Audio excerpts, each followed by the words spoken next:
Did everyone give a round of applause to Meg?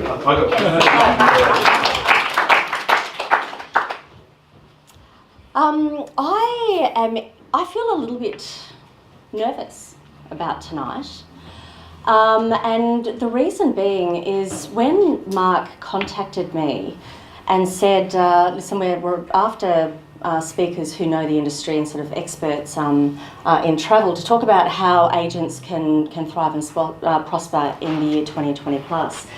I kind of felt like I'd been asked to sleep with Hugh Hefner. So, to be honest, it felt like a great privilege, but I didn't really want to do it because a lot of what I'm going to say is probably going to be a little bit uncomfortable, and it's actually a lot of what I have been saying over the last 10 years, but it doesn't seem to be sinking in. So forgive me if I do say stuff that is a little bit uncomfortable. I actually started, so I'm Meg Salter. I own Iridian Training and Consulting, and we specialise in performance management and performance improvement in the travel industry and retail industries nationally.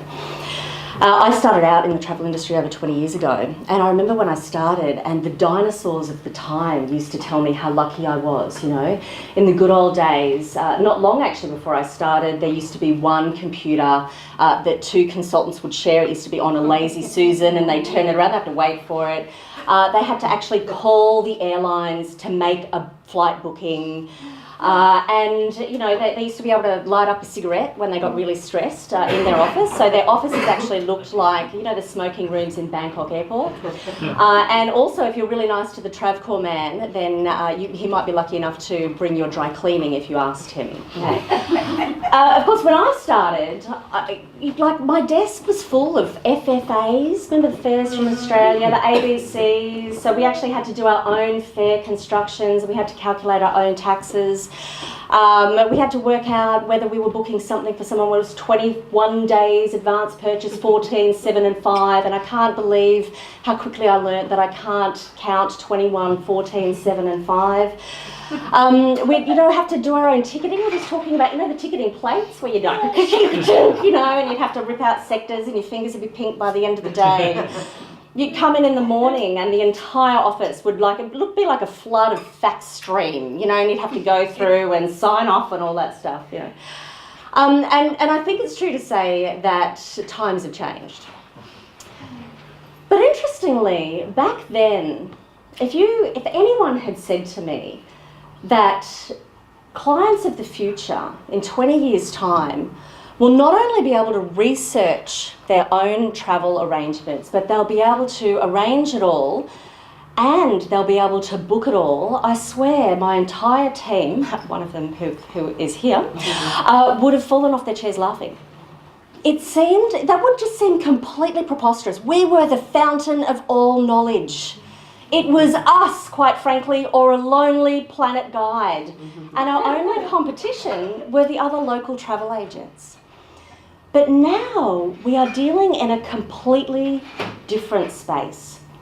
And to be honest, the reason I find it quite uncomfortable to be up here is because I feel like I've been asked to predict what's going to happen in a future that I'm pretty sure we can't even imagine yet. We don't know what's going to happen. Mark was talking about baggage, and I heard a great quote, which was the baggage of the great ideas of 10 years ago are your baggage of today. And hand on my heart, I reckon that the travel industry is proof of that. I hate to be a little bit crude, but I think that these days we all sit around and a lot of the training that we do, a lot of the networking, a lot of the conversations we have are about doing the same things that we've always done better. And I call that polishing a turd. And I think it's time to flush the toilet and start to do things differently because what we are doing is not working. I do a lot of work teaching travel agents and dealing with the team leaders and the managers and the area managers and the nation leaders and really working with the guys on the front line. And I can tell you right now there is a lot of frustration. And the frustration is that in a lot of cases they're doing what they've been told will work and it's not working. And I agree. I don't think it's working. And I don't think we can sort of wait any longer. I do think now we really need to take the bull by the horns and as an industry commit to changing. Let's commit to doing things differently. Now, because I can't predict a future that we actually can't imagine yet, what I've decided to do is to tell you the 5 things that I think will solve the major frustrations that are happening on the ground at the moment. Or the 5 things that I think, if you do, they will not only help you survive until 2020 and beyond, but they will allow you to thrive. And the first of these is we need to stop selling. We need to stop selling. The days of selling in our industry are over. In fact, I think they are patronising. More often than not, when I first came through the industry, I was taught, and I've been teaching sales for a long time now as well, but customers used to come to us and they would say, sell to me, I need you to sell to me. I've got this idea, I want to go to Lyon, I have no idea what's there, I have no idea how to get there. Talk me through it. What can I do there? You can sell to me. And what we used to do is we used to say, great, there are some tools here, right? So if you do these tools, then you'll know, for example, when to close. So if you get into rapport with someone and then they rub their ear, when you rub your ear, then you should close them then, right? And we all used to do that, like all the encyclopedia salesmen used to do as well, okay? And then, of course, we went through the trust model. So it was like it's all about this relationship build. You've got to have a relationship with people. Now, I'm not saying that that's not important now, but I'm not saying that's going to get people to get their credit card out. It just doesn't work, okay? People don't necessarily want a relationship with their travel agent anymore. They might. They don't know. What they actually want to do is they just want someone to help them buy some travel, okay? So that doesn't work so much anymore either. And then it was the time thing. In the corporate world, it was all about let's play golf. People now are like, I don't want to play golf with my corporate associates. I want to go home. I want to make breakfast with my kids. Thanks very much, but I'm kind of into having a bubble bath and I haven't had one for the last 7.5 years. So I'll be buggered if I want to go and sit in a box at the rugby with you and talk work. Or more importantly, owe you and have you try to sell when you get me drunk, right? We all know that that kind of doesn't work anymore. We don't have time. So the days of selling are over. Now, on the flip side, the market doesn't need to be sold to either anymore. So the market is very, very well informed. In fact, they're more informed than the agent. The fountain of knowledge is now the person who's walking in, who has been researching Lyon for the past 14.5 years, because that's where they're going to propose to their future wife or whatever. They know much more than we ever could, unless we actually grew up there. More importantly, they have made a decision to buy. Usually by the time people hit an agent, they've already decided. And even all of this sort of asking for the sale type of sort of strategies don't work anymore because it's patronising. We don't need to ask for the sale. We should be assuming it. We should be surprised when people don't buy from an agent rather than when they do. We're not just giving out quotes anymore, we're actually helping people purchase what they know they want to do because they're well researched. The other thing we can pretty safely assume as well these days is that people already know their dates. They've probably already got their annual leave approved. I remember in the good old days, we used to have people come in and they'd say, hi, I'm just wondering how much it is, I don't know if I can afford it. I've got a piggy bank and I've actually got money under my mattress. And I'm wondering if this is going to be something that I can do before I'm going to take this to my boss. It doesn't happen these days. In fact, if anyone comes in and they've already got an idea of price and they've already got an idea about what they want to do, we know that they've got their dates because they've put them into Google. They already know when they're going, they know where they're going, they know why they're going, they know why they want to go, they know what they want to do when they're there. They don't want to be sold to anymore. Okay. The best thing as well is when they hit an agent and they've already done that research, the internet did not meet their needs for some reason. And I actually think it's because the internet can't, it doesn't give them affirmation, appreciation and celebration, right? It doesn't make them feel like they're making a good decision. What they really need is someone to help them buy something. They don't need us to be salespeople, they need us to be a decision-making coach. They're either drowning in information or they need someone to talk them through it and to make sure that they're making a really good decision. And if we can sort of shift our focus just to help people buy rather than trying to sell to them, already we're going to have much, much stronger relationships. The second thing is we need to shift our focus and we need to be smarter about the market that we are trying to attract. Now, we talk about these two different things in the travel industry. One is the customer and one is the client. And depending on what book you're reading at the moment, one will tell you that you should have a customer experience, the other should tell you that you have a client base or something, and you should be, everyone in the organisation should be referring to them as either a customer or a client for this reason. But basically, I think that we've we've really sort of muddied the waters between what these two are. A customer is someone who wants to buy something. They actually want to buy something off the shelf. Okay? A client is someone who wants something tailored. They actually want something unique, they want something boutique, and they want something that's going to be created for them.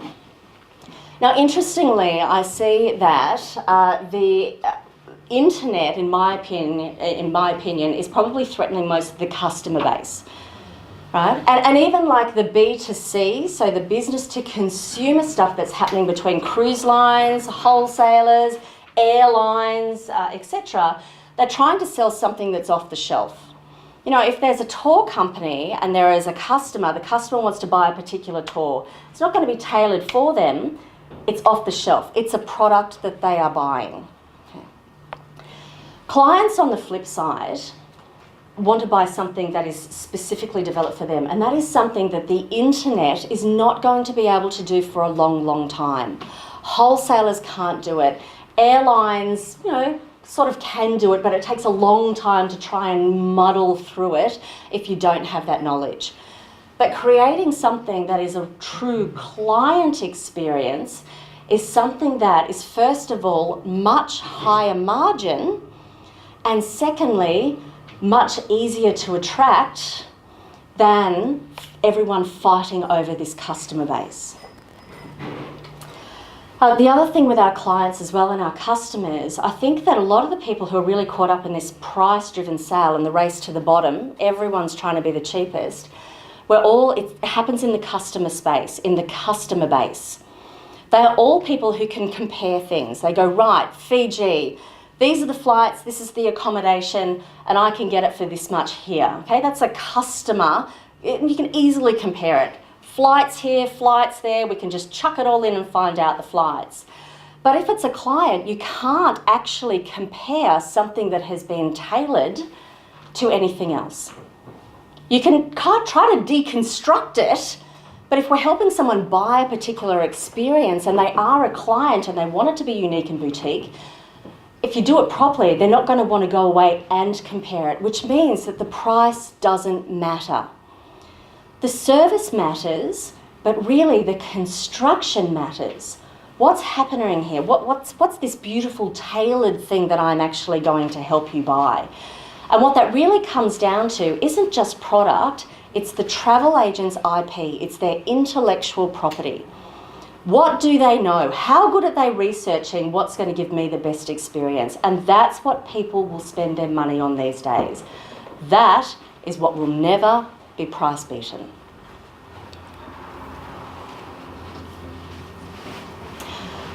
The third thing we need to make sure we do is we need to develop a niche, and then we need to take that the next step and we need to develop a niche of a niche. The businesses that I work with who at the moment have the highest margin, the highest or the most sort of solid, loyal client bases rather than a customer base, and they are inundated with inquiry, are the ones who have a niche of a niche. They are an expert in a particular sort of area or a particular industry. Okay? So in terms of this niche of a niche, rather than just say I'm a ski expert or yeah, we do this, or I'm fantastic with corporate, it's actually saying this is what we do to this particular place, and actually choosing somewhere and sort of laser beaming your focus. I think once we decide that we're going to go after clients rather than customers, and that's really going to be our focus, if we can then develop ourselves as an expert in a particular field, it makes it incredibly easy to position ourselves as a valuable asset and someone that people need to do business with. It also makes it much easier for us to market ourselves more effectively. I think a lot of the marketing that is happening in our industry these days is stuff that is old hat. I can't even begin to tell you how many ads I see in newspapers that are not being bought, that have cost a lot of money, and there's been a lot of stuff put together, whereas there's a much better free options that will get a much greater result. I mean, we just saw an example of it with Mark's video with Tom and Dick. Like, that's absolutely brilliant marketing. And it costs $130 US, which is ridiculously cheap from a marketing spend point. Now, we've all got these massive marketing budgets, but these days I think that we just need to be a little bit braver in the way that we do put ourselves forward. In terms of marketing ourselves, when I say this, some people are like, oh, but I'm on Facebook, or I only keep my Facebook for social. No, I don't like putting work stuff on Facebook. I don't like inundating my friends and family with the latest fare to Fiji or Amsterdam. Or I've got a LinkedIn profile. Like, I'm already on LinkedIn, so I don't really know what you're talking about. In terms of this marketing effectively, what I mean in the travel industry is actually actively getting involved online, using the internet as a tool to propel ourselves forward and to attract the clients in the niche of the niche that we want to attract. So we're not so much focused on quantity in terms of getting the right clients. We're much more focused on the quality of a client base that we want, going to the places that we know we can help people buy for a margin that is going to be worth our while. And if we know that we're going to do this, when it comes to marketing, we need to make sure that, first of all, we're not just networking with other travel agents, which, don't get me wrong, it's really fun. Like, this is awesome, and I'm going to be drunk by the time I leave here. Can someone remind me that I'm driving? But we need to be networking with the clients that we want to attract. Like, where are the clients in the niche of our niche? Where are they? Where are they hiding? What forums are they on online? Where do they go? What conferences are they at? How can we get there? How can we comment on blogs that they are writing and they are going to read so that they know that we are part of the niche as well? How can we make sure that we are blogging? There's a couple of boutique corporates at the moment that are getting hundreds of thousands of dollars in business that they're attracting through writing a blog that is not even associated with their business. They're just doing it on the side. They write a little bit of a blog about travel, and it is directing so much business into their corporate agency that they can barely cope with it. Right? But they're blogging. And a lot of people are like, oh my God, I can't blog. First of all, I don't write. I write emails every now and then. I could write an itinerary. I could probably write a fare ladder pretty accurately, but, I'm not into writing. And my answer to that is outsource it. Get someone to do it for you. If you're paying a marketing team or paying someone to do up ads, rather than do that these days, get someone to actually start writing a blog for you. There are some brilliant people who can do that. And they're all just floating around sort of waiting to help. In fact, there's an entire industry that can help you to do that, and you can even go offshore as well. But we need to be doing things. We need to be blogging. We need to be actively connecting with people through our marketing streams online and face-to-face. Or in other words, we need to make sure that we're highly visible to the people that we want to attract. We don't do that anymore by being just sort of on a street front. We can't do that anymore by guaranteeing that people are going to see our ads in the, Melbourne Sunday morning paper. But we do know that we can find them here and they can find us much more easily and much cheaper than what we could do with the traditional marketing strategies. And my last point is, we need to act. We need action. Something has to change eventually. A lot of the stuff that is being taught now and a lot of the stuff that is happening in businesses is exactly the same stuff that I was taught and I did 21 years ago. When I was drowning in fact stream, I had to do my own fair construction, and my biggest competitor was Jet Set down the road, right? Or Thomas Cook. Right? Like, our competitors 21 years ago don't even exist today. But we are still trying to do the same stuff. And I think it's time for us to really step up and to really put our hands on our hearts and say, let's stop polishing the proverbial turd. We are living in the definition of insanity. Let's be brave and start doing things that are a little bit different. And so in closing, I really just want to leave you with this. I don't believe that there is a place in 2020 and beyond for every travel agent that exists right now.